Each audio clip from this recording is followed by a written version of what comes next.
pour moi un signe d'amour et de profonde affection. Comme l'a dit le frère Jory, tout le monde a le droit de filmer, bien évidemment, et les choses pourront être diffusées après. Simplement, on a l'habitude, dans ce cadre du marronnage au XXIe siècle, de garder dans un premier temps les échanges entre nous et de diffuser après. Le live, parfois, peut faire en sorte que certains éléments peuvent être interprétés différemment de ceux qui le vivent en tant que tel. Si nous sommes ici aujourd'hui, avant toute chose, c'est par amour d'Haïti. Nous avons fait sans doute le voyage le plus long de notre vie, pourtant nous avons visité et voyagé aux quatre coins du monde depuis tant d'années dans le cadre de notre combat panafricaniste. Nous sommes partis d'Éthiopie, nous étions invités à la fois à l'Union africaine, puis à l'université d'Addis Abeba et ensuite à l'Africadet pour parler du panafricanisme, pour donner notre expertise sur la situation panafricaine au XXIe siècle, pour parler de la situation de notre peuple en Éthiopie, en Afrique et dans le monde noir de manière générale. Nous avons quitté l'Éthiopie et parce que, de par notre combat politique, nous ne sommes pas autorisés à traverser certains pays que Haïti connaît bien, nous avons dû faire un détour, faire quasiment le tour du monde et mettre 48 heures, un peu plus de 48 heures pour arriver. Mais Haïti vaut toutes les distances, vaut tout le temps, vaut toute la fatigue et vaut toutes les dépenses pour que l'on puisse prendre la peine de venir vers elle, à ses côtés, à vos côtés. Comme l'a dit le frère Jory, nous venons dans le cadre de la tournée internationale panafricaniste que nous effectuons, dans l'optique des 10 ans de notre ONG internationale Urgence panafricaniste, organisation qui lutte pour la justice sociale, qui lutte contre la malgouvernance, qui lutte contre le néocolonialisme et pour la souveraineté des peuples noirs aux quatre coins du monde. Si nous venons ici, certains vont se dire, mais vous parlez de panafricanisme, mais Haïti est-elle une nation concernée par? Je dirais que non seulement Haïti est concernée, mais Haïti est la matrice du combat que nous menons. S'il n'y avait pas eu la révolution haïtienne, la révolution de la première République noire, il n'y aurait pas de Kémy Séba, il n'y aurait pas d'urgence panafricaniste.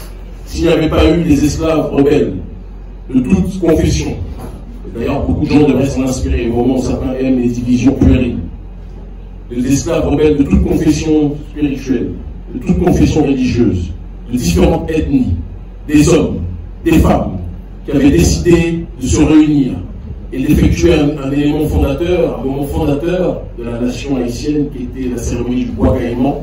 S'il n'y avait pas eu ces derniers qui s'étaient réunis, il n'y aurait pas le combat panafricaniste que nous menons. Haïti est la matrice du panafricanisme. Et donc nous retrouvons au XXIe siècle, sur les terres haïtiennes, aux côtés du peuple haïtien, qui souffre fondamentalement aujourd'hui, c'est de notre responsabilité, c'est de notre devoir. Et il en revient de notre obsession de tout faire pour contribuer à ce que Haïti puisse se relever. Si nous sommes ici présents, nous sommes ici dans une démarche bicéphale. Nous avons un certain nombre de conférences dans des universités que nous avons données toujours dans le cadre de la propagation du panafricanisme. Nous allons aussi mener certaines actions sociales, mais nous sommes aussi venus pour rencontrer différents visages, différentes personnes qui font le peuple haïtien.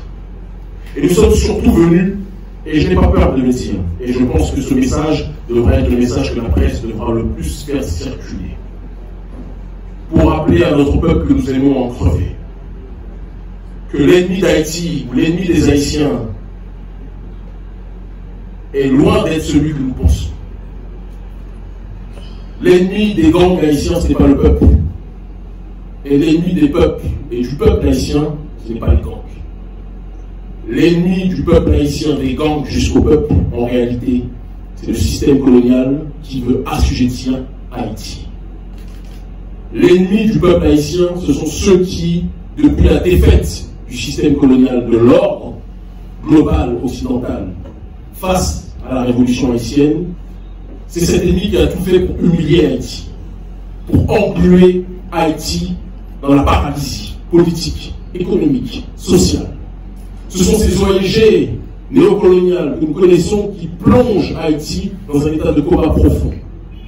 Ce sont les lobbies et les réseaux qui inondent d'armes meurtrières la population haïtienne pour que celle-ci s'entretue. Parce que pendant qu'ils s'entretuent, Haïti ne peut pas être le poumon pour la révolution panafricaniste mondiale. Si nous sommes ici, c'est pour rappeler que ceux qui se présentent comme les grands amis d'Haïti sont ceux qui en réalité contribuent fortement à tout faire pour humilier ce pays. Quand j'entends des gens comme le président Macron qui dit qu'il va réfléchir à effectuer une commission pour voir de quelle manière les choses se sont déroulées, enquêter, alors que tout le monde sait ce qui s'est passé pour que Haïti soit asphyxié. Et tout le monde sait ce qui s'est passé pour qu'aujourd'hui, au XXIe siècle encore, Haïti soit humilié. La dette, nous la connaissons. Tout le monde la connaît. Il n'y a que l'Élysée et les autres États occidentaux qui refusent de constater cette réalité. Et j'adresse ce message à tout mon peuple, du plus bas peuple au haut peuple, des gangs aux simples citoyens. L'ennemi n'est pas ici. L'ennemi est à l'extérieur et nous devrions tous, je dis nous parce que je m'inclus dans cette démarche-là, nous devrions tous nous réunir, faire front commun, cesser les guerres entre nous et nous tourner vers ceux qui font en sorte que Haïti vive un enfer. C'est le regard qui est le nôtre. C'est le message qui est le nôtre. Quand on parle du panafricanisme, on parle des diverses formes d'africanité dans le but d'obtenir une collective souveraineté. Haïti est multiple. Haïti est divers. Haïti est traversé par une multitude de sensibilités, une multitude d'émotions, une multitude de pensées. Et il en va de la souveraineté individuelle de chaque citoyen. Mais lorsque la souveraineté collective est menacée, on va être capable de mettre nos égos de côté, de mettre nos différends de côté, de mettre nos sensibilités et nos hypersensibilités de côté, et de nous tourner vers ceux qui veulent nous voir broyer. On nous parle un peu partout en Occident qu'il y a des guerres de gangs qui se tirent tous dessus comme des sauvages, soi-disant. Je peux l'entendre. Mais qui est-ce qui donne ces armes aux gangs? Qui est-ce qui surarme le peuple haïtien? Ce sont les mêmes qui se présentent comme les meilleurs amis d'Haïti, mais qui ne veulent pas que Haïti puisse lever la tête. Quand on a des amis qui nous noient d'armes pour qu'on s'entretue, ce ne sont peut-être pas des amis, mais les sponsors de notre destruction. Et aujourd'hui, les gangs qui, à certains endroits sur le territoire, font la pluie et le beau temps, à mon sens, et je pense que certains l'ont compris à l'intérieur de ces gangs, parce que j'en ai déjà entendu un certain nombre, de gangs peuvent devenir des groupes de libération. Des gangs peuvent devenir des gens qui orientent la contestation populaire vers une cause noble qui est celle de la protection d'Haïti. Tout le monde sait que nous agissons en Afrique francophone, mais nous agissons aussi aux quatre coins du monde où notre peuple est installé. Et quand notre peuple est marginalisé économiquement, quand notre peuple est marginalisé politiquement, il est de notre responsabilité en tant qu'urgentiste panafricaniste de nous trouver aux côtés du peuple, même si nous sommes dans des territoires que l'on présente comme étant dangereux. Nous sommes au Cap haïtien. Si le temps et les moyens nous sont donnés, même si je sais que ceux qui nous ont invités ne veulent pas forcément que nous y allions, mais si nous pouvons, nous irons à Port-au-Prince, si nous pouvons. Et je veux que vous sachiez que nous sommes avec vous. Vous n'êtes pas seuls. Même si l'Union africaine ne prend pas ses responsabilités avec dignité pour vous rappeler l'importance que vous avez pour les Noirs du monde entier, je veux que vous sachiez, peuple haïtien, que nous vous aimons en crever. Que le vrai monde panafricaniste vous aime et est à vos côtés. Que le peuple noir sur le continent africain vous regarde, vous aime avec sincérité. Ne vous laissez pas distraire par certains présidents qui, après avoir passé des deals avec le gouvernement américain, veulent agir vis-à-vis de vous comme des entités coloniales. Non. Le peuple africain vous aime. Les Noirs du monde entier vous aiment. Vous êtes un symbole pour nous tous. Nous savons que vous souffrons. Et je veux que vous sachiez, conformément à la philosophie de l'Ubuntu, que si vous êtes mal, nous sommes mal collectivement. L'ennemi, nous le connaissons. Ce sont ceux qui se présentent comme les meilleurs amis de nos populations, qui essayent de contrôler notre peuple par des financements d'ONG, par des réseaux globalistes et néolibéraux, qui se présentent comme les amis de la justice sociale, mais qui ne veulent pas que nous puissions avoir notre propre vision sociétale. Ces gens-là, nous les connaissons. Ces gens-là, au fond de vous, vous les connaissez. Et je le dis, ceux que le système diabolise sont souvent des résistants en puissance potentiellement. Mais il faut que le peuple soit capable de se reparler, que les gangs soient capables d'arrêter, d'attaquer leurs semblables, et que les gangs et le peuple comprennent que l'ennemi n'est pas en notre sein, mais à l'extérieur.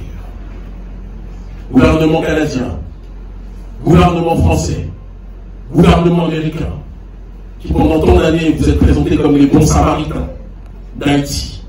Quand quelqu'un se présente comme le soignant, le guérisseur et le meilleur ami d'Haïti, mais il ne fait jamais rien pour que Haïti puisse retrouver la paix, c'est que ces gens-là sont peut-être les sponsors de la guerre. Que chacun y réfléchisse. Je sais que mes propos sont monitorés, sont surveillés. Petite anecdote, même pour traverser l'espace aérien américain, j'ai été interdit de le faire. Posez-vous la question pourquoi. Certains ne veulent pas que Haïti redevienne ce qu'elle était programmée pour être. En l'occurrence, le centre de gravité de la contestation noire mondiale. Mais elle va le revenir. Vous voyez ce qui se passe au Sahel, auquel avec d'autres nous allons contribuer. Haïti peut être ça au niveau mondial. Sera ça au niveau mondial. Mais il faut que nous prenions nos responsabilités. Il faut que nous rappelions à l'élite occidentale que la première République noire veut retrouver son rôle, veut retrouver son rang. Que nous arrêtons tous ces sentiments qui poussent à la division. Et ce que je dis au niveau haïtien, je le dis au niveau global. Soyons ce que nous étions programmés à être. Avançons avec fraternité, solidarité, justice sociale, entraide. Je n'ai pas besoin de vous parler de résilience parce que vous êtes la partie du peuple noir la plus résiliente du monde. Je vous aime, c'est mon propos introductif. Chacun peut poser les questions qu'il souhaite.